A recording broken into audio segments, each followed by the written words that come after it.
క్రీస్తునందు ప్రియులారా, republic day సందర్భంగా గలతీలకు రాసిన పత్ర బైబిల్లో 1వ వచనం ఏముందంటే, ఈ స్వాతంత్రం అనుగ్రహించి క్రీస్తు మనలను స్వతంత్రులుగా చేసి ఉన్నాడు. కాబట్టి మీరు స్థిరముగా ఉండి దాస్యమనే కాడి కింద మళ్ళా చిక్కుకోవద్దు. దాస్యమనే కాడి కింద మేము ఎలా ఉన్నామని చెప్పి యేసు ప్రభువారి కాలంలోనే ఆ మతబోధకులకి చాలామందికి అర్థం కాక అడిగారు. మేము ఎవరికి దాసులం కాదు, బానిసలం కాదు, మేము స్వతంత్రులం అన్నట్టుగా అనుకున్నప్పుడు యేసు ప్రభువారు చెప్పారు, ప్రాముఖ్యంగా మనిషి ఆది నుండి కూడా ఇప్పటి వరకు కూడా 3 విధాలైనటువంటి బానిసత్వంలోకి చిక్కుకుంటాడు. దాస్యములకు వెళతాడు. బ్రిటిష్ పరిపాలన కింద ఉన్న ఇండియా ఉన్నప్పుడు ఎట్లా బానిసత్వంలో ఉన్నారో మనుషులు, ప్రతి ఒక్కరు కూడా యేసు ప్రభువారు బైబిల్ ప్రకారంగా చెప్పినటువంటి 3 బానిసత్వాలైన ప్రాముఖ్యమైన 3. ఒకటి ఏంటంటే, పాపమును చేయవాడు పాపానికే దాసుడు, అంటే బానిస అయిపోతాడు, వ్యసనాలకి బానిస అవుతాడు.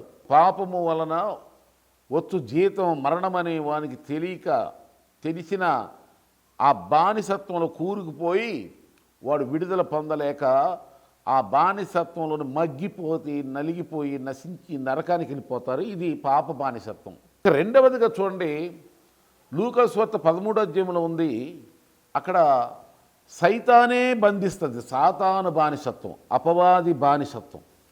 అపవాది బానిసత్వం అంటే ఎలా ఉంటుందంటే, అపవాది రోగాలను, వ్యాధులను, దీర్ఘరోగాలను కలగజేసి నరాలు, మనిషి యొక్క అవయవాలు పని చేయకుండా చేయగలదు. అపవాది బానిసత్వం. అందుకని అపవాది క్రియలను లయపరచడానికే క్రీస్తు యేసు ఈ లోకానికి వచ్చాడు అని బైబిల్లో మనం చూస్తూ ఉంటాం. కనుక అపవాది క్రియలు, అపవాది యొక్క బంధకాల నుండి ఎవరైనా విడుదల పొందాలంటే తర్వాత నాకు ఫోన్ చేయండి, వివరిస్తూ ప్రార్థన చేస్తాం.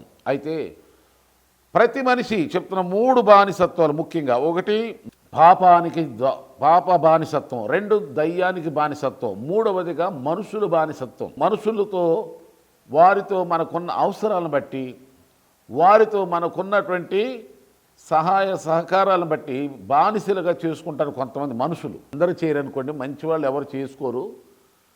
నేను ఎలా స్వేచ్ఛగా ఉండాలో వాడు స్వేచ్ఛగా ఉండాలో వాళ్ళు మంచిగా ఉండాలని చక్కగా స్వేచ్ఛగా ఇష్టానుసారంగా మనఃపూర్వకంగా ఉండేటువంటి మంచి మనస్తత్వం కలిగిన వాళ్ళు ఉంటారు మనుషుల్లో. కానీ అందరూ అలా ఉండరు. కనుక మనల్ని బ్లాక్మెయిల్ చేసేటువంటి మనుషులు ఉంటారు. కనుక అదే మనుషులకు దాసత్వం. చిన్న ఉదాహరణగా బైబిల్ ఏం చెప్తుందంటే, అప్పు చేసే మనం ఎవరికైనా అప్పు తీసుకున్న ఒక వ్యక్తి దగ్గర, ఆ అప్పు తీసుకున్నప్పుడు మనం ఏమవుతామంటే, బైబిల్ చెప్పే మాట, మనం ఎవరి దగ్గర అప్పు తీసుకున్నామో వారికి మనం దాసులం అయిపోయినట్టే, బానిసలం అయిపోయినట్టే.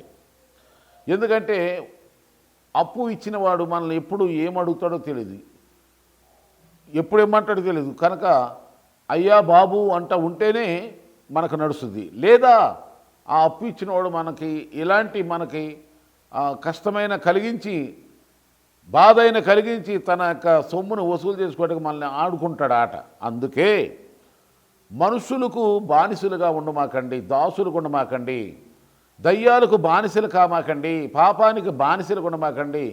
ఈ 3 విధాలైన బానిసత్వం నుండి దేవుడు మనల్ని యేసుక్రీస్తు వారు విడిపించాడు. 1, మనల్ని నీతిమంతులుగా మార్చాడు. ఒకప్పుడు పాపులమైన మనల్ని యేసుక్రీస్తు తన రక్త ప్రోక్షణ ద్వారా, శిలువ మరణము ద్వారా మనల్ని విడిపించి, పాపము నుండి విడిపించి నీతిగా మార్చాడు. 2వదిగా అపవాది బంధకము నుండి మనల్ని విడిపించాడు. మంత్రతంత్ర ఎటువంటివి కూడా మన మీద పనిచేయకుండా దేవుడు దురాత్మల ప్రభావం నుండి, అపవాది చేత పీడించబడుచున్న వారందరినీ కూడా విడిపిస్తూ, రక్షిస్తూ ఆయన సంచరించినట్టుగా అపోస్తుల కార్యం 10:38 మనం చూస్తూ ఉంటాం. కనుక ఈ సంగతులు వింటున్న బిడ్డలారా, నీవు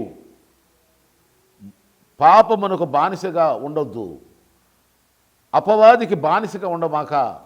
3వదిగా చూస్తే మనిషికి బానిసగా ఉండమాక. మనుషులందరినీ ప్రేమించు, మనుషులందరూ నిన్ను వలె నీ పొరుగువారిని ప్రేమించని యేసు ప్రభువు చెప్పినట్టుగా అందరి ఏళ్ళ ప్రేమ కలిగి ఉండు. బానిసగా ఉండమాక.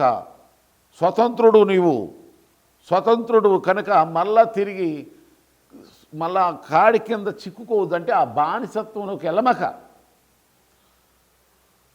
ఇశ్రాయేలీయులకి బానిసత్వం విడిపించబడిన తర్వాత ఎర్ర సముద్రం అడ్డొచ్చిన దాన్ని దేవుడు తొలగించి దాని నుండి కూడా విడిపించిందగా కొన్ని పరీక్షలు కొన్ని శ్రమలు వచ్చినప్పుడు వాళ్ళు తిరిగి మళ్ళీ ఐగుప్తు వెళ్ళగోరారు. అనగా బానిసత్వమే బాగుంది అనిపించేలాగా వాళ్ళు అనుకున్నారు కానీ వెళ్ళలేదు, అక్కడే నశించారు. కనుక ఇక్కడ చూడండి, స్వతంత్రం అనుగ్రహించిన దేవుడు నిన్ను సర్వస్వతంత్రంలోకి నడిపించినట్లుగా ప్రయాసపడాలి. ఎక్కువ ప్రార్థన చేసుకోవాలి, ఎక్కువ బైబిల్ చదువుకోవాలి, ఎక్కువగా మందిరానికి వెళ్ళాలి, దేవునితో సహవాసం కలగాలి. మన సహవాసం అయితే క్రీస్తుతోనూ ఆత్మతో తండ్రితో మన సహవాసం. కనుక నీ ఫ్రెండ్ ఎవరయ్యా అని ఎవరైనా మనల్ని అడిగితే మన friend first my friend Jesus, యేసుక్రీస్తే నా ఫ్రెండ్, నా స్నేహితుడు, నిజ స్నేహితుడు, ప్రాణ స్నేహితుడు, best friend, close friend, good friend యేసుక్రీస్తే అన్నట్టుగా ఉండాలి. ఏమండి, కనుక మీరు రిపబ్లిక్ డే ఇంకా తర్వాత మనం ఏదైనా స్వతంత్ర దినోత్సవ సంబరాలు సంతోషాలు జరిపించుకుంటున్నప్పుడల్లా మనం బాగా ఆలోచించాలి. ఒకప్పుడు బ్రిటిష్ పరిపాలన నుండి మన ఇండియా ప్రజలు మనము విడిపించబడ్డాం, స్వేచ్ఛ దొరికి ప్రజా పరిపాలన, మనం దేశాన్ని మనమే పరిపాలించుకుంటున్నాం కదా. అలాగే ఈ సందేశం ఉంటున్న బిడ్డలారా, నిన్ను నన్ను మనందరినీ యేసయ్య స్వతంత్రులు చేశాడు. ఇక్కడ నువ్వు బానిసగా బతకమాక, దరిద్రానికి బానిసగా ఉండమాక, లేక లోక పాపాలకు పాప జీవితానికి బానిసగా ఉండమాక, దురాత్మ అపవిత్రాత్మలకు బానిసగా కామక. యేసు క్రీస్తు నిన్ను స్వతంత్ర చేతులు చేశాడు. ఇంకా నువ్వు ఆ బానిసత్వంలో ఉన్నావా? విడిపించబడాలని పోరాడు, ప్రార్థన సహాయం కొరకు ఫోన్ చేయి. నువ్వు ఎటువంటి బానిసత్వం ఉన్నా నీ విడుదల కొరకు మేము బలంగా ప్రార్థన చేస్తాం. తప్పకుండా యేసయ్య నీకు విడుదలిస్తాడు. క్రీస్తు నీకు స్వతంత్రం ఇచ్చునుగాక. క్రీస్తు నిన్ను స్వేచ్ఛ వాయువులు పీల్చుకునేలాగా దేవుడిని ఆశ్రయించునుగాక. నెమ్మది, శాంతి, సంతోషం, సమాధానం, సమృద్ధి, ఆశీర్వాదాలు, ఆ మహదానందాన్ని దేవుడు మీ హృదయాల్లో కుమ్మరించి, మీ జీవితాల్లో కుమ్మరించి మిమ్మల్ని మీ కుటుంబాన్ని బహుగా ఆశీర్వదించునుగాక. ప్రేమగల తండ్రి, రిపబ్లిక్ డే అలాగే ఇండిపెండెన్స్ డే ఇట్లాంటి నాన్న స్వేచ్ఛ స్వతంత్రం వచ్చినటువంటి శుభ సందర్భంలో జరుపుకుంటున్న ప్రతి శుభకార్య విషయంలో ప్రతి ఒక్కరూ ఆలోచించి, ప్రభా అసలు దేనికి బానిసలు, దేనికి దాసులు ఉన్నాము, ఆ దాసత్వం నుండి ఆ బానిసత్వం నుండి విడిపించబడాలనేటువంటి ప్రతి ఒక్కరిలో గ్రహింపు కలుగుజేయమని ప్రార్థిస్తున్నాను తండ్రి. మనుషులకు బానిసలకు ఉండవద్దు, దురాత్మలకు బానిసలకు ఉండవద్దు, పాపమునకు బానిసలకు ఉండకుండా దేవా స్వేచ్ఛగా స్వతంత్రంగా నిన్ను మహిమపరుస్తూ ఆరాధిస్తూ మీ యొక్క ఆశీస్సులకు దీవెనలకు కృప కనికర కటాక్షులకు పాత్రులగుటకు కృప చూపమని, ఎవరైనా ఇంకా బానిసత్వం జీవితంలో ఉన్నట్టు వారిని విడిపించాలని విడిపించు యేసు ప్రభునామములో విడుదల కలుగునుగాక.